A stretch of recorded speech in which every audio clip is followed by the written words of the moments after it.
नमस्कार, मैं हूं विजय विद्रोही और आप देख रहे हैं अनकट। आज हम प्रधानमंत्री नरेंद्र मोदी के उस भाषण की समीक्षा करेंगे जो अभी उन्होंने लाल किले पर खत्म किया है।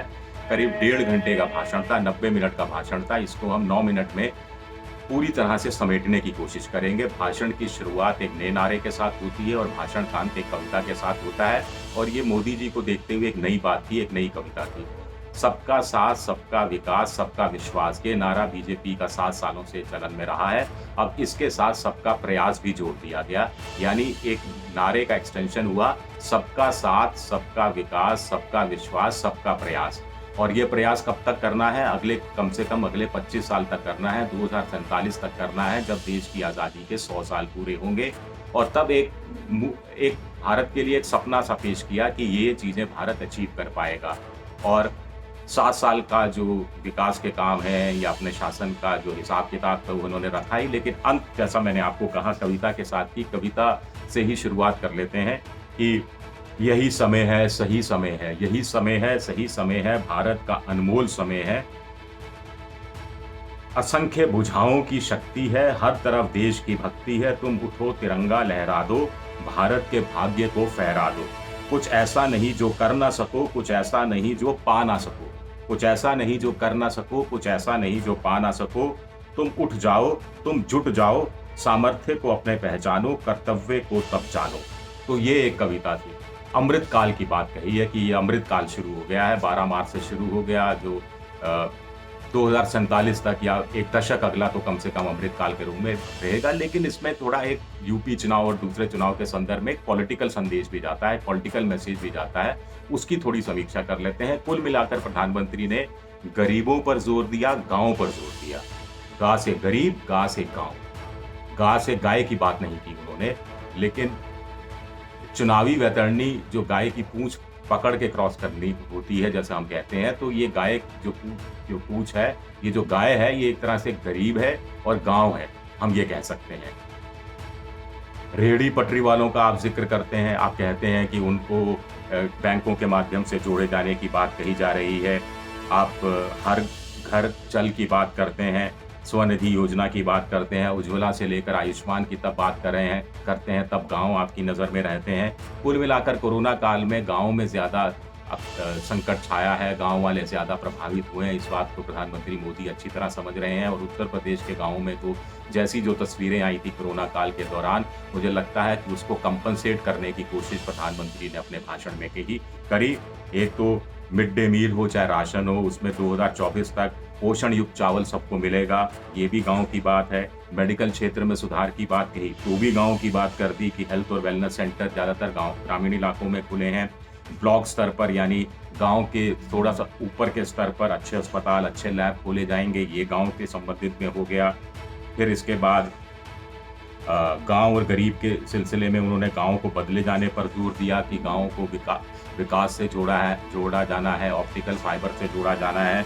और सबसे बड़ी बात है कि जब उन्होंने गरीबों की बात की और गाँव की बात की, तो छोटे किसानों की बात की, बड़े किसानों की बात नहीं की। बड़े किसाने आमतौर पर बीजेपी ये कहती रही है कि ये जो सिंघू बॉर्डर पर, ये जो गाजीपुर बॉर्डर पर, ये दूसरे बॉर्डर पर जो किसान बैठे हैं पिछले 9 महीने से, तीनों कृषि कानूनों को वापस लिए जाने की मांग कर रहे हैं, ये सब अमीर और बड़े किसान हैं, संपन्न किसान हैं, ये बातें कही जाती रही हैं। तो प्रधानमंत्री ने 2 बार जोर दिया इस बात को कहने में कि हमारे देश के अंदर 80% ऐसा किसान है जिसके पास 2 हेक्टेयर भी ज़मीन नहीं है, 2 हेक्टेयर से भी ज़मीन कम है।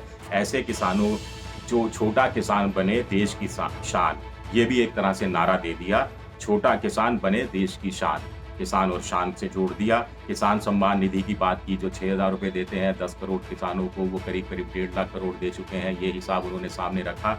ये फिर किसानों को कुछ आगे रखकर बात की और किसानों के लिए कहा कि वो अपनी फसल बहुत सस्ते दाम पर इधर से उधर ले जा सकते हैं, उनके लिए विशेष व्यवस्था की गई है। अमृत उत्सव के तहत 75 वंदे मातरम ट्रेन चलाए जाने की बात भी उन्होंने किसानों के साथ जोड़ी। तो कुल मिलाकर इसके साथ-साथ उन्होंने एक इशारा कर दिया कि कृषि कानून वापस नहीं होंगे। ये इनडायरेक्ट रूप में इशारा किया, ये इस रूप में कि आर्थिक सुधारों के लिए और दूसरे सुधारों के लिए राजनीतिक इच्छा शक्ति, पॉलिटिकल विल की ज़रूरत होती है और हमारे पास राजनीतिक इच्छा शक्ति की कोई कमी नहीं है। गुड एंड स्मार्ट गवर्नेंस है, आगे भी सभी को लाभ मिले। इसके लिए वो आर्थिक सुधारों की गति को और ज़्यादा आगे जारी रखेंगे।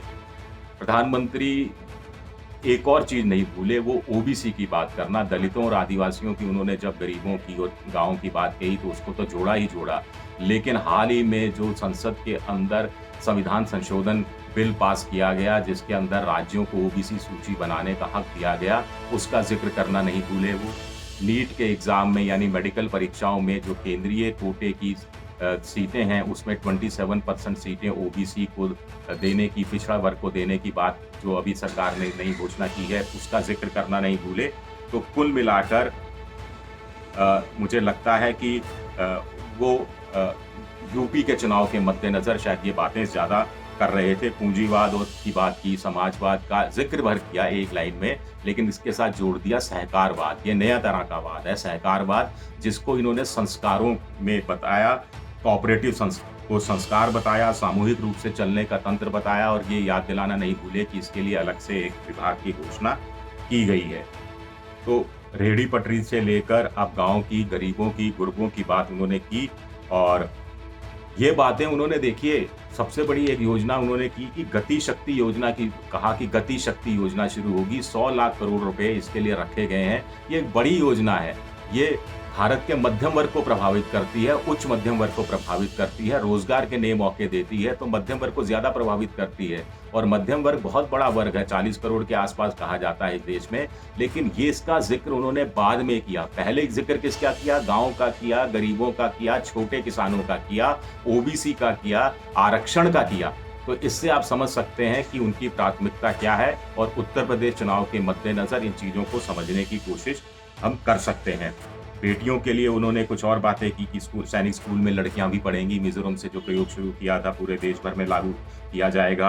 आतंकवाद और विस्तारवाद, यानी पाकिस्तान का बिना नाम लिए और विस्तारवाद चीन का बिना नाम लिए कह दिया कि इनका डटकर मुकाबला है। सर्जिकल स्ट्राइक और एयर स्ट्राइक से बात की, भारत बदल रहा है, ये बात कर दी।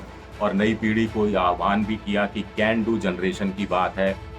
दरअसल एक बहुत बड़ी ऐसी किसी महत्वाकांक्षी योजना की शुरुआत तो नहीं हुई, लेकिन पुरानी जो 7 साल से योजनाएं चली आ रही हैं वो कहाँ पहुंची हैं, उनसे कितने गरीबों को फ़ायदा हुआ है, किससे कितने छोटे किसानों को फ़ायदा हुआ है, कितने आदिवासियों को फ़ायदा हुआ है, कितना दलितों को फ़ायदा हुआ है, कितना ओबीसी पिछड़ा वर्ग को फ़ायदा हुआ है। ये सारा वो गिनाने में ज़्यादा समय उन्होंने खर्च किया कि हम योजनाएं बनाते हैं तो उसका 100% फ़ायदा होता है। 100% फ़ायदा 100% लोगों को जब तक नहीं हो तब तक उस योजना का कोई फ़ायदा नहीं है। तो इसके लिए भी उन्होंने इस बात पर एम्फेसिस, इस बात पर ज़्यादा जोर दिया। कैन डू जनरेशन, यानी ये जो अगली पीढ़ी है, भारत की पीढ़ी, युवा पीढ़ी है, ये कैन डू है। ओबामा का एक था यस वी कैन, तो यस वी कैन को थोड़ा बदल के कैन डू जनरेशन कर दिया। और इसके लिए भी उन्होंने 2047 का लक्ष्य दिया। सबसे बड़ी बात है, उन्होंने ये कही कि चलते चलते कविता सुनाने से पहले कि 2047 में जो भी देश का प्रधानमंत्री होगा, जो लाल किले की प्राचीर से भाषण दे रहा होगा, वो इन चीज़ों को ज़रूर याद कर रहा होगा, इन सिद्धियों को, ये उपलब्धियों को ज़रूर याद कर रहा होगा। यही समय है, सही समय है, भारत का अनमोल समय है। अन्य भुजाओं की, असंख्य भुजाओं की शक्ति है, हर तरफ देश की भक्ति है। तुम उठो तिरंगा लहरा दो, भारत के भाग्य को फहरा दो। तो कुल मिलाकर 9 मिनट में मैंने आपसे वादा किया था कि 9 मिनट में अपनी बात खत्म करूंगा, तो 9 मिनट में ही मैं अपनी बात खत्म कर रहा हूँ। आप बताइएगा कि आपको ये भाषण कैसा लगा। मुझे तो लगा कि उत्तर प्रदेश चुनाव के संदर्भ में ज़्यादा इन चीज़ों को वो भी देख रहे थे और अपने उस टारगेट ऑडियंस तक पहुँचने की कोशिश कर रहे थे, जो कोरोना काल के कारण नाराज़ है, दुखी है, पीड़ित है, वंचित है, और उसको कहीं ना कहीं कंपनसेट करने की, उसको अपने साथ लेने की, उसका विश्वास जीतने की कोशिश हो रही थी। शुक्रिया आप सबका, बहुत बहुत शुक्रिया।